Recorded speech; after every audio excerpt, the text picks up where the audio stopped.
Hello, my beautiful black kitties. I we finna just dive right into this because I've been doing a lot of introspection and I realized that I don't like to do introductions. So this is me coloring this drawing, this old drawing from about a year ago of Tony Snow that I had got signed at his last listening party. Um, I don't even know. Like literally by the time you're seeing this video, it may have been 2 years ago or something. I don't know. But so much has been going on this year, 2025. Definitely the age of Aquarius because I've been stripped bare naked. Like you know that one time, I don't even know what this scene is, but it's like Plankton is in like SpongeBob's brain or some shit, or his mouth or some shit, and he licks him and spanks his ass with his tongue. Like I feel stripped bare and violated kind of like that. Except maybe sometimes I be into that shit. I don't know, because it's really not all bad. But just, I gotta get some shit off my chest because I realized that I am full of shit. Like, y'all, I just said, this drawing, this little simple drawing, line work, is about a year or two old. And I never showed anybody. I never did anything with it. I never even colored it in for myself. So I took some time one day to go to the park, sit by a waterfall, and color it in. And I'm so grateful that I did this and that I have you here with me to enjoy my coloring process. So like I said, I'm kind of full of shit right now because a lot of things have gone unsaid, unpublished, undiscussed, or whatever when it comes to me and my creativity. And I'm entering a new era as it is Age of Aquarius, and I just want to lay some shit to rest so I can, move forward, pack light, you know what I'm saying? So I made a list.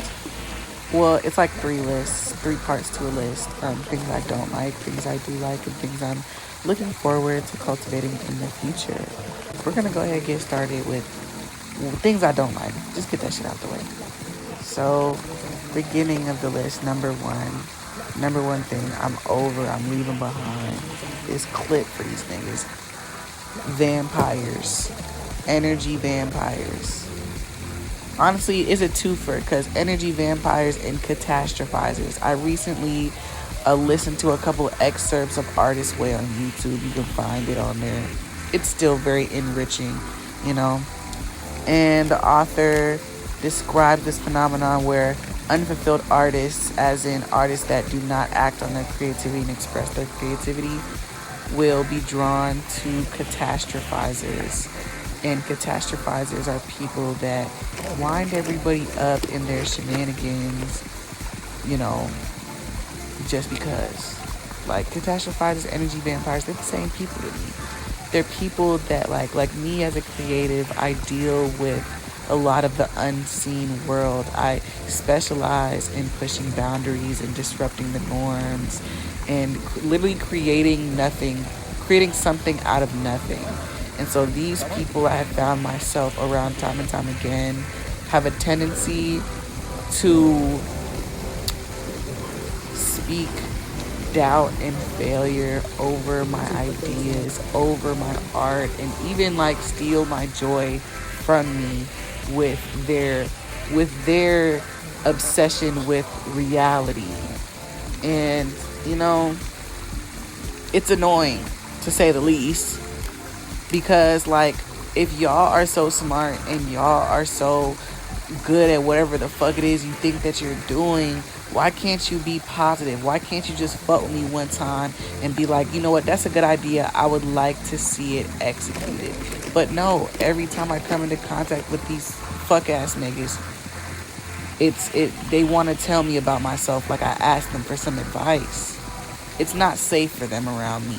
Because I'm not safe around them. They're no longer safe around me. I'm finna start fucking clipping these niggas clipping their wings before they can even, start fluttering in my face with that bullshit. It's really annoying to always have a naysayer in your ear. And I'm thinking about this drawing. I did this drawing a year ago, and it's a simple line work that I am awesomely proud of. I don't usually draw real people that exist. I make fake faces And so doing this was nerve-wracking for me because I was like, does it really look like him or does it? But I think he recognized himself because we had this moment when I showed it to him at his listening party, and it was an open bar, by the way. It was lit as fuck, where he really paused to look at my artwork.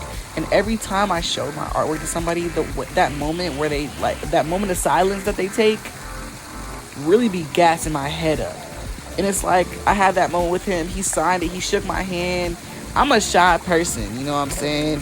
And I'm realizing that it's not by choice, but it's because of my environment, having to share my environment with these energy vampires that made me believe I had to minimize myself all the time. Like, being recognized in that way, when I showed him my sketchbook, he signed it. He even drew a little snowman next to him. I feel like I inspired him to do a little drawing on his drawing. And I feel that if in that moment I really took that experience for what I feel that experience is and was for me, like, I could just be a little bit further ahead. I don't feel that I'm behind. I feel that I'm right where I'm supposed to be, but I just feel that, you know, the things I'm struggling with right now or have struggled with in the past, they wouldn't be such huge obstacles if I didn't have these people fear-mongering in my ear. So that's, like, you know, it's supposed to be one, but it's kind of two things I don't like. And on that note, like, low-key, I just want to move on to the next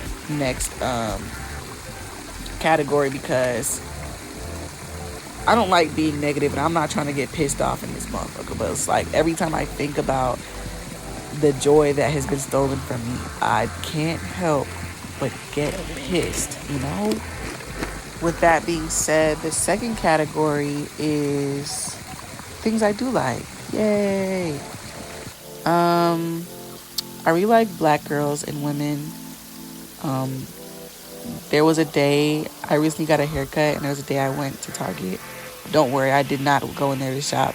But I was just walking through, and there was this little black girl in a pink hoodie. And she was like, you're really pretty. And I was like, I was on the phone when she said that. But in my head, I was like, yeah! Like, I don't know. Like, I was really happy that she said that. Like, I don't, like, bro, I just love black women and girls so much. Like, I love when we win. Like, y'all winning is me winning for real. And it's just, I love being in community with them. Like, it's very rewarding. And I have to say this because I became entangled with a black man recently who, when I first started talking to him, was talking shit about black women. And I think about that shit all the time. I had to leave his ass alone, off that alone. I left him for other reasons than that. When men have the audacity, they have the whole audacity. You feel me? But, like, I was really sitting there thinking about this boy because I was very attracted to him. And I was like, that shit cannot slide. These are my favorite people. And then I met his mom, and he come from a single parent household. And I'm like, you talking like that? No. If I had to pick a side, I know where I'm gonna choose. Like, every time, every lifetime, it's us. Like, recently I've been really taking pride in being a black girl and being able to connect with other black women on the level that I'm able to connect with them. Like, I don't take that shit lightly. I love that all of my friends are black women. Like, I really love us. Down, wow. Down, chicka, bow, wow. Number 2 on the number 2 list, tomboys. Like, I was gonna say like black girls again, but I'm gonna just say but like I'm talking about black girls this whole time. I'm like specialized in black girls, okay? So when I'm talking about a tomboy, I'm not talking about no non-black woman, you feel me? But I really have been tapping into my tomboy, like, masculine side of my wardrobe, which I've always been like I don't know how to describe. Like, I like to wear cargo pants. Like, say what you want to say. I know the implications, and I agree with the implications. Okay, every tomboy I ever grew up with, I was like, you seem a little gay, because I know me, and you seem like me, and they grow up into adults, and they may not say much, but I know who they are deep down. But I just like to say tomboys over studs or masks, because I feel that with the internet, like, the definitions of how we describe ourselves, specifically black women describing themselves, like, the definitions change. They don't really apply the way that I want them to apply. I feel like tomboy is a blanket term for any moment that a black girl is dressing a little masculine. You don't have to identify as, like, queer or lesbian. You don't have to identify as anything for real. It's just this particular aesthetic because Black women have a beautiful balance of masculine and feminine energy that is expressed so differently from any other woman in this world. And I love the way that we do it. And I just find so much comfort and peace in that balance between masculine and feminine in black women. It doesn't matter whether you a femme or whatever the fuck, you know what I'm saying? Like, it's just a thing that a pattern that I love to participate in, I love to observe, period. My third favorite type of black girl, right? This no in no particular order, you feel me? This is just the ones I feel like talking about today. So if I didn't mention you, I probably did mention you, but like, you know what I'm saying? Anyways, the Renaissance Fair came and went, and I seen so many black people going to the Renaissance Fair. I love whimsical black girls. I mean, black people, whimsical black people in fantasy in general. My shit. That's my shit. Y'all finna see me at the conventions, at the fairs. Y'all finna see me real soon once I finish with this healing and this shadow work. Y'all finna see me outside so much you gonna think I'm fucking homeless, but you're not gonna think I'm homeless because I'm going to give very much paid, period, because I am that, always have been, right? But like the fairies, yes, like I don't even want to just say like only fairies, but that's all I can think about right now because she was a fairy. Yeah. Moving on to the third and final things that I'm cultivating in my life and I'm looking forward to. The first one is black creatives and the second one is black events, but I'm gonna say them together. Recently reaching these new thresholds and like stepping outside of my known boundaries has connected me to a lot of black creatives that really pour into my cup in ways I didn't know that I needed.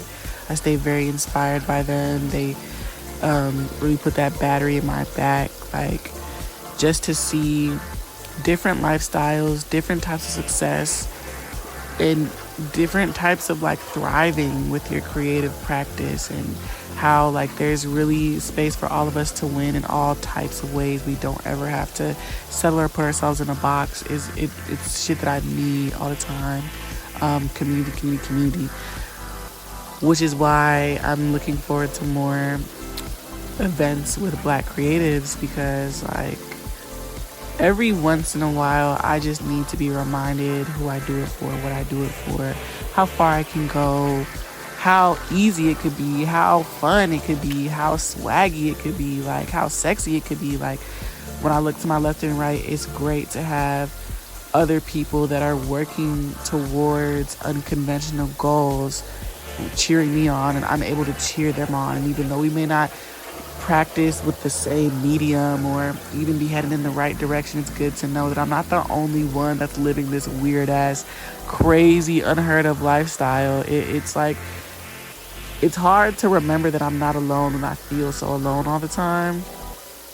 So I love connecting with other people, even though I understand that I'm not for everybody and all kinfolk and skinfolk. That's what makes the connections that I do make so special to me, because it's like that shit don't happen all the time. I feel like I know that like black love and black community is the most revolutionary love on the planet, and it could heal every fucking thing.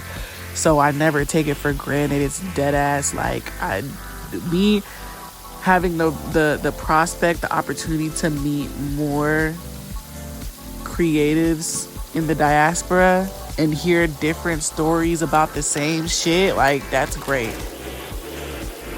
So this is as far as I got when I was at the waterfall. Then I came home to my desk to continue it. I think I'm gonna end the video right about here. I don't have much else to share with you, and I'm also getting kind of tired. I've really enjoyed having you on this journey of completing my old artwork, and I'll probably show you the finished product in another video where I can talk more extensively about my process and other things about the art. We can have a little art chat. But leave a comment or a like or subscribe if anything in this video resonated with you, if it made you think a little differently or possibly even inspired you. I really enjoyed having you along for this journey. So maybe next time I'll see you again. Thanks so much for watching. Mwah.